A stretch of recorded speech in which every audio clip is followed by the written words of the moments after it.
Here we have OpenStax chapter 4, number 52. Um, so this problem's a little trickier. Let's go through and try to figure out what we need to do.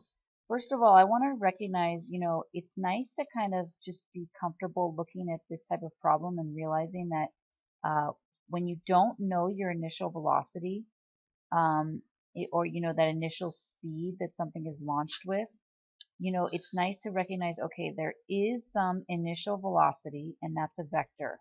And that means there's some initial speed. In this case, that initial speed is unknown, but I do know that the direction is 40 degrees, and it'll be 40 degrees northeast because they didn't really specify anything else. And since I know that there's this unknown initial speed, I just want to recognize that this unknown initial speed only shows up when I consider my x component of my initial velocity. My x component of my initial velocity is equal to that magnitude times cosine of theta. And my y component of that initial velocity is equal to the magnitude times sine of theta. Here I've just done cosine of 40 and found that it's 0.766 and multiplied that by v initial. So this term is what v initial x is equal to, and this term is what v initial y is equal to. I like to do that because before I write, when I write my kinematic equations, I know that I'm going to only be able to write an equation for everything in the y direction. And so I'll want to know what is v initial y. Well, if the speed is unknown, v initial y is technically unknown, but here I've written v initial y in terms of that initial unknown speed.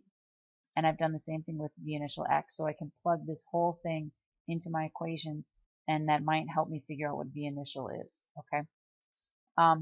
So let's do that for part A. So let's look in the y direction first.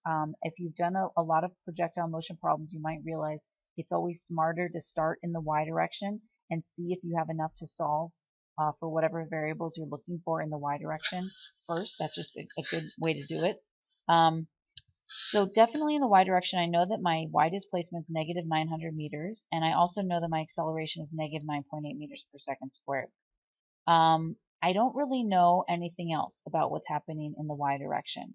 V final in the y direction is not 0. It's not 0. Please, please, please, please, please do not say that the final velocity is 0. It's 0 after it hits the ground, okay?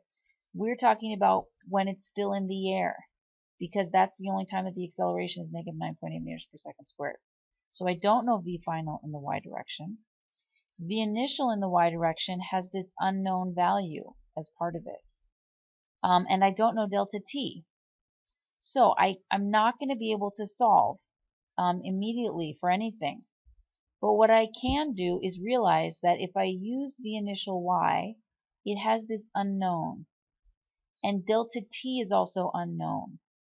But later I can write an equation for what's happening in the x direction, and that equation will also have this unknown v initial, and it will also have delta t. And then I will have two equations with the same two unknown variables. However many unknown variables you have, that's how many equations you need to solve. So if I have two unknown variables, I need two equations to solve. I'll get one equation from writing an equation for the y direction, and I'll get my other one for the x direction. And this is a very, very common problem-solving strategy that we're going to do when we're dealing with kinematics in 2 dimensions. So the other two variables that I want in my equation are going to be delta t and v initial in the y direction. Why am I choosing these two as the other variables? Because delta t will also show up in my x direction equation. And this v initial, that initial speed, will also show up in my x equation because I'm going to have v initial x, which is in terms of v initial. Okay, so now that I'm just going to be okay with the fact that there's going to be two unknown variables in this equation. I still choose the equation that involves these 4 variables, delta y, a, delta t, and v initial. So there's the equation that involves those 4 variables. Here I've plugged in the values that I know for delta y and a. Instead of v initial y, I put in 0.643 times v initial, so that's plugged in there, okay? And here I've just simplified the math a little bit. And you can see I have 2 unknown variables. V initial is unknown and delta t is unknown. Because I have 2 unknown variables, I'm going to need 2 equations to solve. for those two variables. So let's get my second equation by looking in the x direction. In the x direction, I know my displacement is 1,000 meters. It's written to me as 1 kilometer, but because all the other units I'm using are going to be in meters, I want to write that in meters. There's no acceleration in the x direction because this object is in free fall. And then I want to have delta t in my expression, and I want to have v initial x because that's going to let me get this v initial in my expression. Now I'm going to write an equation that's going to have the same two unknown variables. Okay, so oh my god, sorry, that was crazy. Just pause for a second. Sorry. Sometimes my computer goes a little crazy, sorry about that. Okay, here we go. So here's the equations that involve, the equation that involves those four variables. Here I've plugged in for my delta x and my acceleration, and then instead of v initial in the x direction, I plugged in this whole expression, 0.766 v initial, and then here I've just simplified.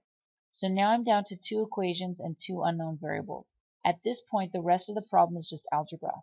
If you make it this far on a quiz, you would get 9 out of 10 points because the only thing that's left for you to do is the algebra. So what I would do is take this expression and solve it for v initial.